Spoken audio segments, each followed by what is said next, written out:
आउ तबे कौन चाहिथिलो मां? मु चाहिथिली तते 21 वर्ष पूर्ण हवा आगरु तू सामूहिक भावरे जोगी है मरण जय हेइथांतु। ताहा ही तो हेइछि मां।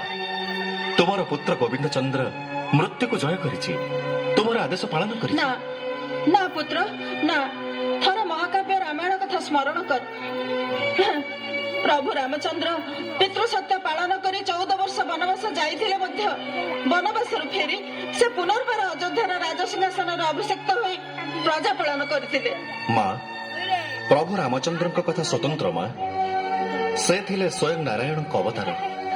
तांको मर्त्य रही सत्य और न्याय धर्म प्रतिष्ठा करने विधिर निर्देश थिला, किंतु मो पाई विधिर निर्देश थिला जोगी हेबा पाई। जी सन्यास धर्म ग्रहण करे से केबे हेले सीमित समय पाई सन्यासी हुए नहीं मां। मां, जी जोगी सी तो त्यागी, तेणु मु मोरे राजसिंहासन दारा संपत्ति अनेक दिन त्याग करिछि। तेणु तमे मते ए राजसिंहासन प्रलोभन देखाई मते मो साधना पथर विच्युत कर नाही मां। गोविंदर आशा तुमे त्याग कर मां। हे निष्ठुर नियति,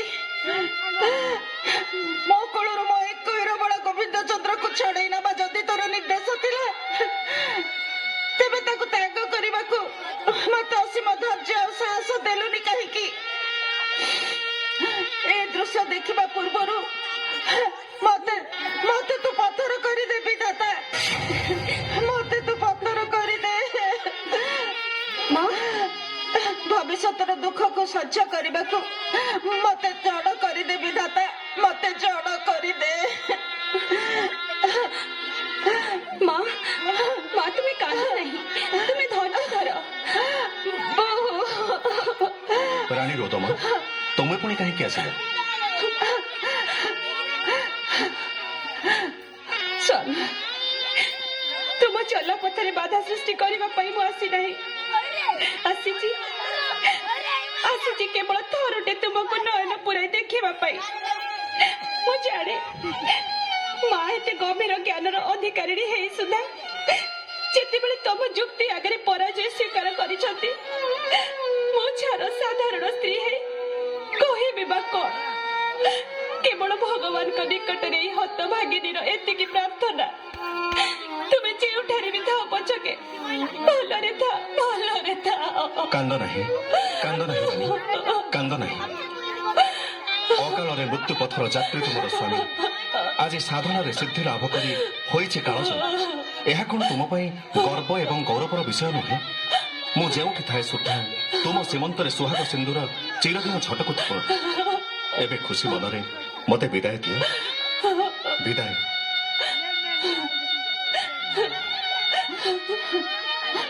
विदाय विदाय मां।